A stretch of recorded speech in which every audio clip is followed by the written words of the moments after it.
Hello friends, welcome to my channel. आज का हमारा टॉपिक है द इंडियन कॉन्ट्रैक्ट एक्ट 1872 से कॉन्ट्रैक्ट ऑफ बेलमेंट। ये काफी इंपॉर्टेंट टॉपिक है एंड बीकॉम फर्स्ट ईयर में काफी बारी ये एग्जाम में पूछा भी गया है। तो कॉन्ट्रैक्ट ऑफ बेलमेंट क्या होता है? If a person delivered his goods to another person for some purpose, अगर एक पर्सन दूसरे पर्सन को अपने गुड्स यूज करने के लिए देता है किसी पर्पस के लिए, अपॉन अ कॉन्ट्रैक्ट, किसी कॉन्ट्रैक्ट के under, then when a purpose is accomplish, जब वो पर्पस खत्म हो जाएगा, रिटर्न और dispose of according to direction of the person delivering them, जो पर्सन के गुड्स यूज हो रहे हैं उसकी डायरेक्शन के अकॉर्डिंग गुड्स या तो रिटर्न करने या डिस्पोज ऑफ करने, इसे हम कहते हैं contract of bailment. Bailment means कोई पर्सन किसी पर्सन को अपने गुड्स यूज करने के लिए दे रहा है, यह है कॉन्ट्रैक्ट ऑफ बेलमेंट। अब इसमें टू पर्सन हैं, कौन है? बेलर और बेली। बेलर कौन है? जिसके गुड्स हैं, और बेली वो है जिसके जो गुड्स यूज कर रहा है। Person delivering goods called bailor, the person to whom goods are delivered is called bailee. तो यहाँ पे क्या है? दो पर्सन है। अब हम एक एग्जाम्पल से इसको क्लियर करते हैं कि कॉन्ट्रैक्ट ऑफ बेलमेंट क्या होता है, इसे हम और अच्छे से क्लियर करते हैं। फॉर एग्जाम्पल, दो पर्सन है, ए है और बी है। बी के पास कार है, वो कार का ऑनर है, और पर्पस क्या है? ए बी से कार के लिए रिक्वेस्ट कर रहा है कि आप मुझे अपनी कार यूज करने के लिए दे दो, मुझे कहीं घूमने जाना है। तो बी क्या कर रहा है? ए को ट्रांसफर पोजेशन कर दे रहा है। पोजेशन ट्रांसफर करना मीन्स ऑनरशिप ट्रांसफर नहीं कर रहा, पोजेशन ट्रांसफर कर रहा है कि आप मेरी कार को यूज कर सकते हो। In this case B is the owner of the car. B owner है तो बी क्या है? Bailor. And A ask B to give car for one day for some purpose. A ने क्या रिक्वेस्ट करी कि अपनी कार मुझे एक दिन के लिए यूज करने के लिए दे दो, और बी ए क्या है इसमें? बेली। इसको कहते हैं हम कॉन्ट्रैक्ट ऑफ बेलमेंट, क्योंकि यहाँ पे क्या है? बी अपनी कार यूज करने के लिए दे रहा है ए को। अब बेलमेंट में भी ग्रेटिट्यूअस एंड नॉन ग्रेटिट्यूअस, इसका मतलब क्या होता है आगे हम पढ़ते हैं। अगर ए और बी फ्रेंड हैं, ठीक है, ए और बी क्या है? फ्रेंड है, और बी ए से कोई कंसिडरेशन चार्ज नहीं कर रहा, तो इसे हम कहते हैं ग्रेटिट्यूअस बेलमेंट, क्योंकि यहाँ पे क्या है? विदाउट एनी कंसिडरेशन है। और अगर बी का वो बिजनेस है, B is the taxi owner, क्योंकि वो उसका बिजनेस है तो वो कंसिडरेशन चार्ज करेगा, तो हम इसे कहेंगे नॉन ग्रेटिट्यूअस बेलमेंट। जिसमें कंसिडरेशन नहीं है वो है ग्रेटिट्यूअस बेलमेंट, जिसमें कंसिडरेशन है वो क्या है? Non gratuitous bailment. अब हम आगे पढ़ते हैं कि कौन कौन से एसेंशियल एलिमेंट्स होने चाहिए इसमें। तो एसेंशियल्स मतलब कौन कौन सी चीजें जरूरी हैं कॉन्ट्रैक्ट ऑफ बेलमेंट के लिए। फर्स्ट है contract, there must be valid contract. क्या होना चाहिए? बेलर और बेली के बीच में सारी टर्म्स एंड कंडीशन डिसाइड होनी चाहिए, एक वैलिड कॉन्ट्रैक्ट होना चाहिए, और टू पार्टीज का होना इसमें जरूरी है। कौन सी दो parties? Bailor and bailee. Second है delivery, bailment of goods must be for some purpose and according to direction of bailor. यहाँ पे क्या है? जो बेलमेंट होगी वो किसी चीज के लिए होगी, किसी पर्पस के लिए होगी, और आफ्टर जब वो पर्पस खत्म हो जाएगा तो बेली को वो गुड्स वापस करने पड़ेंगे as per the direction of bailor, जिसके गुड्स हैं उसकी डायरेक्शन के अकॉर्डिंग। थर्ड है transfer of possession, possession transfer होगा, इसमें ऑनरशिप ट्रांसफर नहीं होगी। तो इसका मतलब क्या है?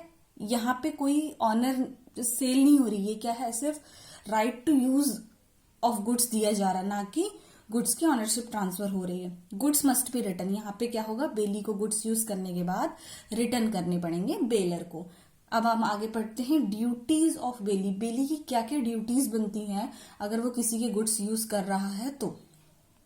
फर्स्ट पॉइंट है हमारा, हम कभी भी किसी के गुड्स यूज करते हैं किसी कॉन्ट्रैक्ट के चलते, तो हमारे क्या ड्यूटीज हैं हम इसमें पढ़ेंगे। No unauthorise use of goods, हम किसी के गुड्स का अनऑथोराइज यूज नहीं कर सकते, कुछ गलत यूज नहीं कर सकते। Second, take care of the goods bailed, जो भी goods as per contract of bailment हम यूज कर रहे हैं, जो बेली यूज कर रहा है उसकी टेक केयर करेगा। कैसे टेक केयर करेगा? जैसे वो अपने गुड्स की टेक केयर करता है। थर्ड है not to mix the goods of bailor with his own goods, और बेली क्या करेगा? बेलर के गुड्स अपने गुड्स के साथ मिक्स नहीं करेगा, उनको क्या करेगा? सेपरेट रखेगा। Third, to return the goods bailed, जो भी गुड्स जब पर्पस खत्म हो जाएगा तो बेली क्या करेगा? वो गुड्स को सारे के सारे बेलर को वापस करेगा। तो ये सारे हमारे क्या हैं? Duties of bailee. एक है हमारा bailee must deliver to the bailor any increase or profit which may have accrued from goods paid।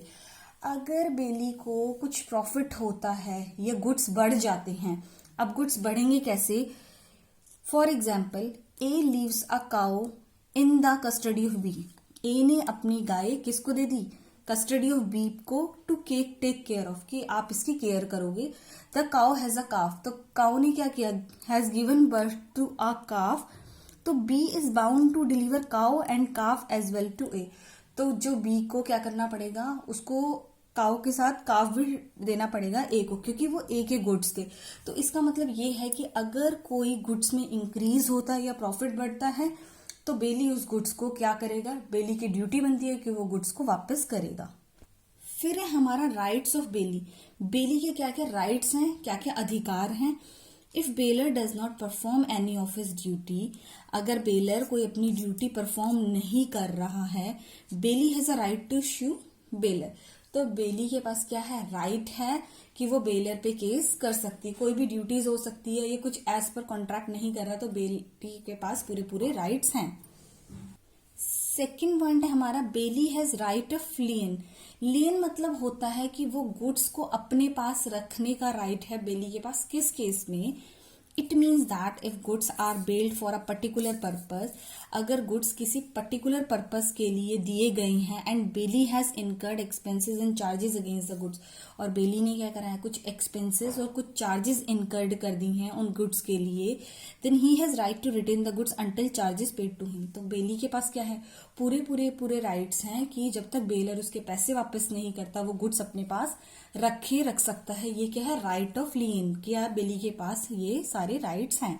ऐसे हम पढ़ते ड्यूटीज ऑफ बेलर्स में क्या क्या आएंगी। ऐसे बेलर की क्या ड्यूटी बनती है? जैसे बेली की ड्यूटी पढ़ी हमने, वैसे बेलर की ड्यूटी है। बेलर की पहली ड्यूटी है have to disclose all the faults in the goods bailed. तो हमारा फर्स्ट पॉइंट है, bailor have to disclose all the faults in the goods bailed. जो भी गुड्स में फॉल्ट है अगर, तो बेलर को वो बेली को पहले ही बताना पड़ेगा। ये क्या है? ड्यूटीज ऑफ बेलर में है। सेकेंड है, bailor is bound to indemnify the bailee for any cost because of the defective title of the goods paid.